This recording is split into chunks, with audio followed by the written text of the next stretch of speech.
Hola Chris, donc demain c'est FC Barcelone face au SF Séville. Donc ma compo d'équipe elle est juste au début de la vidéo. N'hésitez pas à stopper la vidéo pour la regarder. Je suis parti sur un 4-4 de losange du coup, en mettant Messi derrière Griezmann et Suarez. Et à peu près la même compo qu'on a eu face à l'Inter après derrière, sauf que Todibo rentre à la place de l'Anglais qui est suspendu du coup. Donc voilà pour la compo d'équipe. Match qui sera diffusé sur Beansport, coup d'envoi 21h. Donc huitième journée du championnat. Donc début de saison à peu près quasi identique entre les deux équipes avec le même nombre de points. Une équipe de Séville qui a gagné trois de ses quatre matchs à l'extérieur. Donc une équipe de Séville qui voyage très bien. Seule défaite, elle a été à Eibar sur le score de perdu 3 buts à 2. Donc voilà, une équipe de Séville qui voyage plutôt bien avec 9 points sur 12 à l'extérieur depuis le début de saison. Euh, nous avons des victoires face à Grenade, l'Espagnol de Barcelone et Alaves. Une équipe de Séville qui a toujours marqué à l'extérieur depuis le début de saison et qui encaisse moins d'un but par match quand on fait le ratio but pris par rapport au match. On voit que Séville encaisse moins d'un but par match à l'extérieur. Voilà, quand une équipe qui est solide, qui voyage bien, qui marque des buts, donc qui marque tout le temps à l'extérieur, peu importe l'adversaire. Donc voilà, une équipe de Séville qui je pense doit procéder en contre à l'extérieur et doit aller à 2000 à l'heure devant. Donc voilà.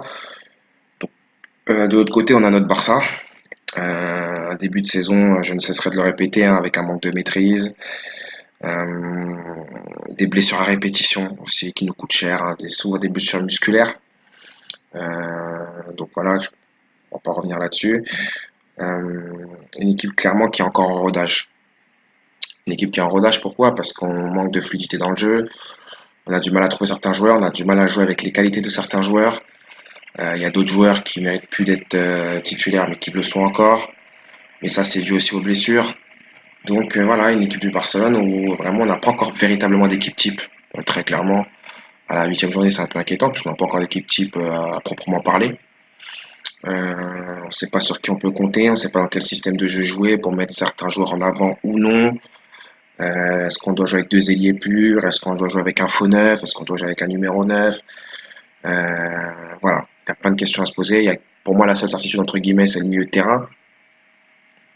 Un milieu de terrain qui a pêché, hein, mercredi en Ligue des Champions, donc en première mi-temps. Donc voilà, on sait pas, une équipe qui manque de confiance. Voilà, une confiance qu'il va falloir retrouver. Et demain, voilà, je suis confiant pour la victoire, parce que Séville c'est quand même un adversaire qui est abordable pour le Barça. Et puis l'historique est en faveur du Barça, je vais y revenir, mais voilà, je pense que c'est un manque de confiance, surtout dans cet effectif. Et puis surtout mettre les joueurs au bon poste. Ça aussi, c'est super important. Donc voilà, il y a plusieurs ingrédients à mettre en place pour que la saison du Barça soit réellement lancée. Pour l'instant, elle ne l'est pas. Pour moi, on est encore en rodage. Donc voilà, mais voilà, le Barça, voilà, comme je l'ai dit, on performe à domicile. On a pris 9 points sur 9 à domicile, 12 buts marqués pour 5 encaissés. Donc voilà, un Barça intraitable à domicile, même si on a des difficultés lors du dernier match à domicile.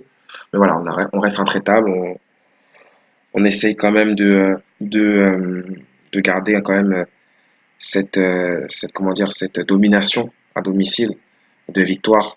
Donc voilà, un Barça qui tient qui tient sa maison malgré un manque de maîtrise. Même qu'on a vu aussi à domicile face à l'Inter et face à Villarreal. Donc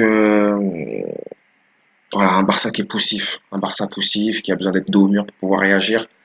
Voilà, c'est un Barça encore. Voilà, je suis un peu dubitatif, mais j'ai du mal à me prononcer, hein, sur ce Barça-là. Mais voilà, un Barça qui cherche ses repères, voilà, clairement. Bonne nouvelle, si on parle de l'historique, le Barça n'a jamais perdu face à Séville au Camp Nou en Liga. Historiquement parlant, la seule défaite au Camp Nou, c'était en Copa del Rey en 2010. Mais voilà, en Liga, voilà, le Barça est vraiment dominant face au FC Séville, avec des victoires très larges parfois, voilà, des scores fleuves. Donc voilà, l'historique est plutôt bon.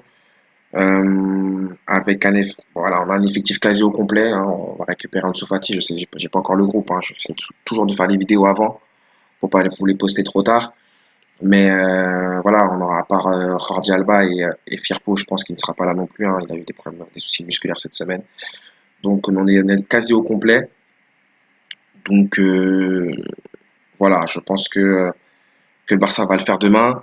En plus de ça, sur les 6 dernières confrontations, le Barça a gagné avec plus de 2,5 buts au Camp Nou. Donc voilà, je partirai du coup sur les pronos Barça qui gagne plus de 2,5 buts, cote à 1,82. Barça qui gagne sec à 1,50. C'est une belle cote, hein. Le Barça, normalement, à domicile, normalement, c'est du 1,30, hein. Donc à 50, voilà, ça prouve aussi voilà, que le début de saison du Barça est un peu compliqué. Messi buteur, hein. Messi marque beaucoup de buts face à Séville, c'est un de ses adversaires favoris. Moi, je mets de Messi buteur, cote à 1,80. Voilà, ça se joue. Messi buteur, c'est pareil, hein. 1,80, ça n'existe pas. Voilà, ça se voit que ça fait 134 jours qu'il n'a pas encore marqué. Je pense que demain, il va cesser cette physionomie et il va rompre la malédiction, enfin, si on peut parler de malédiction. Il a eu de nombreuses blessures. Donc voilà, Messi buteur face à son adversaire favori et les deux équipes marquent, hein. Ça, franchement, ça, j'ai l'impression qu'on peut le mettre tous les week-ends, ça. Donc voilà, les deux équipes marquent à domicile. Voilà, donc je partirai sur ça, hein, la team. Je pense que le Barça va prendre pratiquement tous ses points à domicile. Voilà, je pense pas que le Barça va perdre à la maison cette année. Donc voilà, je partirai là-dessus. Plus de 2,5 buts parce que je pense que ça va être un match qui va être assez ouvert. Une fois que le Barça va ouvrir le score, on va essayer, voilà, Séville va sortir un peu plus. Nous, eux vont jouer en contre. Ils vont nous attendre, ils vont contrer, ils vont passer derrière le dos de notre défenseur. Une défense qui perd pour moi l'un des son taulier clairement parce que Piqué pour moi c'est pas un taulier. On perd l'anglais mais bon ça va faire du bien à Todibo. Moi je suis content d'un côté, je vois beaucoup de personnes mécontentes mais moi je suis content, ça va donner du temps de jeu à Todibo. En plus au Camp Nou, voilà, il va pas prendre trop de risques, on va dominer le match normalement. Donc normalement voilà, Todibo il sera dans de bonnes conditions pour pouvoir prendre des minutes, trouver les automatismes avec Piqué et puis s'aguerrir, surtout s'aguerrir c'est important, c'est pas en faisant des entraînements qu'on s'aguerrit, c'est en faisant des matchs. Donc il va pouvoir s'aguerrir. Au milieu de terrain, je pense qu'on va repartir sur ce qui marche depuis le début de saison, c'est-à-dire Frenkie de Jong, Arthur Busquets. Et puis en attaque, ça serait bien de mettre Messi derrière Griezmann et Suarez pour pouvoir réellement utiliser les facultés de Grisou. Et puis voilà, sur le banc, on aura tout ce qui est Ansu Fati, Dembélé, Arturo Vidal, voilà, qui a fait très bonne entrée mercredi. Donc je me fais pas de soucis pour demain, malgré l'état de crise du Barça. Je me fais pas de soucis pour demain. On va gagner. Je suis confiant. Et puis après, il y a la trêve, on va pouvoir souffler et passer à autre chose, j'espère. Voilà, tourner la page de cette mauvaise période. Donc, je partirai sur ça, la team. N'hésitez pas à aimer, à vous abonner, comme d'habitude, à commenter. Et on se dit à demain pour le direct tweet. Et puis, Bisca Barça!